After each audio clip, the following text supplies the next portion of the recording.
پاکستان کی ایویشن اور year lines کے لیے بڑی خبر۔ پاکستانی ایئر لائن پر یورپی ملکوں میں عائد پابندی ختم کرنے کا فیصلہ۔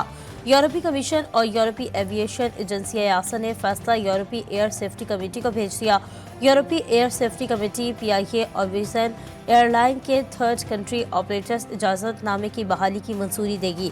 یورپی ایئر سیفٹی کمیٹی کا اجلاس 14 سے 16 مئی کو ہوگا۔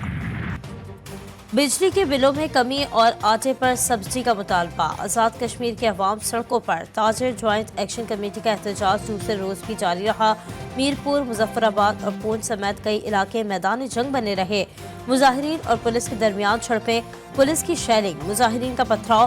پولیس نے کئی مظاہرین کو حراست میں لے لیا۔ گھروں کی چھتوں سے پولیس کی موبائل وینوں پر بھی پتھراؤ۔ میرپور ڈویژن میں پولیس اہلکار کو تشدد کے بعد چوٹی سے کھائی میں گرا دیا گیا۔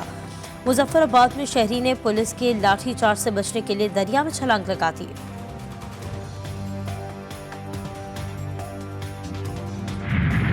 آزاد کشمیر میں پرتشدد مظاہرے۔ اسلام گڑھ میں مظاہرین کی پولیس پر اسٹریٹ فائرنگ، گولی لگنے سے سب انسپکٹر عدنان قریشی شہید۔ وزیر اعظم آزاد کشمیر کا سب انسپکٹر کی شہادت پر اظہار افسوس۔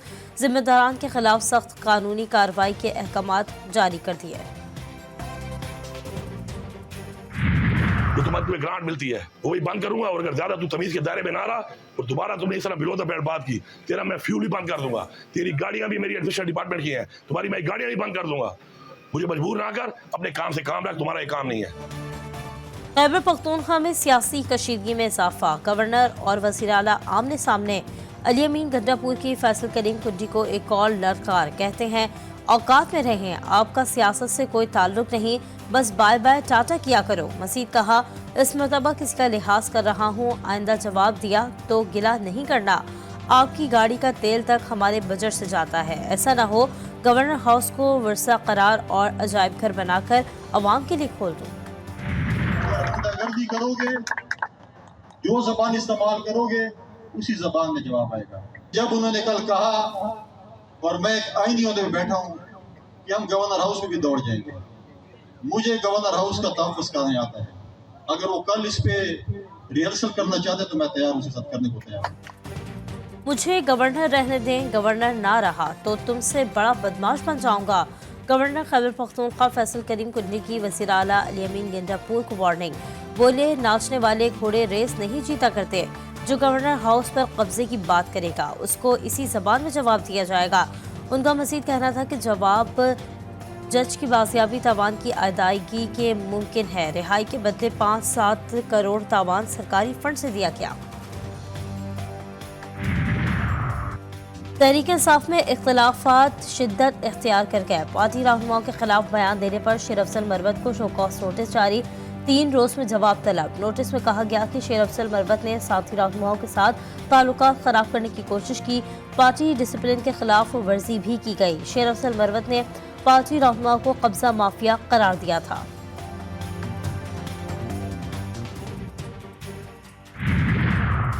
باکس مکمل ہونے کے باوجود شامل تفتیش ہونے جا رہے ہیں۔ قومی اسمبلی میں اپوزیشن لیڈر عمر ایوب کا کہنا ہے کہ حکومت سے ملک چل نہیں رہا، موجودہ حکومت کے خلاف عدالتوں میں رٹ دائر کر رہے ہیں۔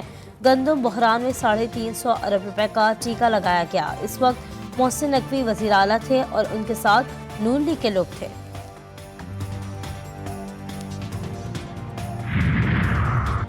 امیر جماعت اسلامی نے الیکشن 2024 کو پھر ڈرامہ قرار دے دیا۔ کوئٹہ میں جلسے سے خطاب کرتے ہوئے حافظ نعیم الرحمان کا کہنا تھا کہ جو قوت رکھتے ہیں وہی آئین کو پامال کریں گے، تو کس سے امید رکھیں؟ ہم کسی ادارے اور پارٹی کو مکمل غلط یا صحیح نہیں کہتے، نظام کو بہتر کرنے کی ضرورت ہے۔ باردانہ کی کہانی ختم، 70 سالوں بعد گندم کی سرکاری کہانی انجام پذیر۔ کسان اور پرائیویٹ سیکٹر کو گندم خریداری کی بابت سے آزاد کر دیا گیا۔ پنجاب حکومت کا مالی بوجھ سے بچنے کے لیے باردانہ نہ خریدنے کا فیصلہ۔ باردانہ ایپ پر دی گئی لاکھوں درخواستیں بھی ردی کی ٹوکری کی نظر، ایپ کو بھی بند کر دیا گیا۔ گندم کی خریداری کے لیے نئی پالیسی تیار، حکومت کو اگلے سال گندم نہ خریدنے کی تجویز۔ صوبائی حکومتیں گندم نہیں خرید رہی، پاسکو گندم کی خریداری کر رہی ہے۔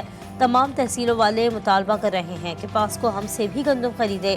وفاقی وزیر رانا تنویر کی پریس کانفرنس، بولے وزیر اعظم نے گندم خریداری کا میکانزم بنانے کی ہدایت کی۔ 1 ایکڑ والے کو 8 بوری باردانہ فراہم کیا جا رہا ہے۔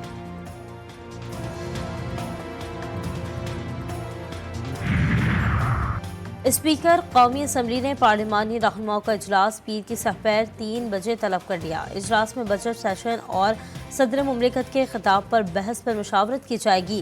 پہلے پارلیمانی سال کا کیلنڈر بھی زیر غور آئے گا۔ 12 مئی کراچی کی تاریخ کا ایک اور سیاہ ترین دن۔ 12 مئی کے فسادات کو 17 برس مکمل۔ اصل ذمہ داروں کے تاحال سزائیں نہ مل سکیں۔ وکلا کی عدم دلچسپی کے باعث 19 مقدمات صرف خانے کی نظر ہو گئے۔ سابق چیف جسٹس افتخار چودھری کی کراچی آمد پر خونی کی ہولی کھیلی گئی تھی۔ پرتشدد واقعات میں 45 افراد جاں بحق اور سینکڑوں زخمی ہوئے۔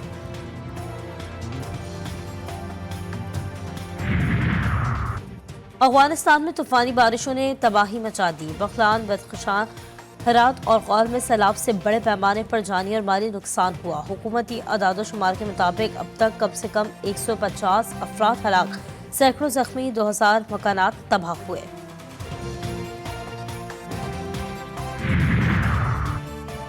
اسرائیل نے جنوبی غزہ میں فوجی کارروائیوں کو تیز کرتے ہوئے مزید ہزاروں فلسطینی پناہ گزینوں کو رفع چھوڑنے کا کہہ دیا۔ فضا سے گرائے گئے فلائرز اور سوشل میڈیا پر پوسٹ نے شہر کے مشرقی اضلاع کے رہائشیوں کو المواسی جانے کی ہدایت کر دی۔ غزہ میں القسام اور القدس بریگیڈ کے حملوں میں 13 اسرائیلی فوجی ہلاک، کئی زخمی۔ اسرائیلی فوجی نے 4 ہلاکتوں کی تصدیق کر دی۔ حماس نے کہا کہ ثالثی کی تجویز کی منظوری کے فوری بعد رفح پر حملہ اور کراسنگ پر قبضہ اس بات کی تصدیق کرتا ہے کہ تل ابیب کسی بھی معاہدے تک پہنچنے سے بچ رہا ہے۔ مصر نے اسرائیل کو خبردار کیا ہے کہ اگر رفح آپریشن جاری رہا تو اسرائیل کے ساتھ امن معاہدہ منسوخ کر دیا جائے گا۔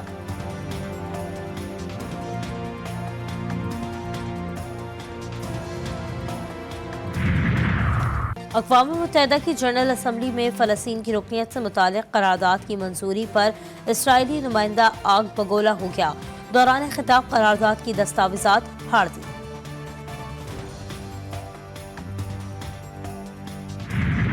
جیت کا خواب ادھورا، جاپان نے پاکستان کو شکست دے کر پہلی بار اذلان شاہ ہاکی ٹورنامنٹ کا ٹائٹل اپنے نام کر لیا۔ میچ کا فیصلہ پینلٹی شوٹ آؤٹ پر ہوا۔ مقررہ وقت میں مقابلہ 2-2 گول سے برابر رہا۔ جاپان نے پینلٹی شاٹ آؤٹ میں مسلسل 4 گول اسکور کیے۔ پاکستانی کھلاڑی 5 میں سے صرف 1 گول کر سکے۔ قومی ٹیم نے 2003 کے بعد پہلی بار ٹورنامنٹ کے فائنل کے لیے کوالیفائی کیا تھا۔ وزیر اعظم کا اذلان شاہ ہاکی ٹورنامنٹ میں عمدہ کارکردگی پر قومی ہاکی ٹیم کو خراج تحسین۔ اپنے ایک پیغام میں کہا کہ وزیر اعظم نے کہا کہ کھلاڑیوں نے ٹورنامنٹ کے دوران شاندار کارکردگی کا مظاہرہ کیا۔ ہار جیت کھیل کا حصہ ہے۔ قومی ہاکی ٹیم نے پوری قوم کے دل جیت لیے۔ وزیر اعلیٰ پنجاب کی بھی کھلاڑیوں کو بہترین پرفارمنس دکھانے پر مبارکباد۔ وزیر کھیل پنجاب اور میئر کراچی کی جانب سے کھلاڑیوں کے لیے نقد انعام کا اعلان۔ شکست خوردہ قومی کرکٹ ٹیم جیت کے لیے پرعزم۔ پاکستان اور آئرلینڈ کے درمیان دوسرا T20 آج کھیلا جائے گا۔ 3 میچوں کی سیریز کے پہلے میچ میں میزبان ٹیم نے گرین شرٹس کو 5 وکٹوں سے شکست دی تھی۔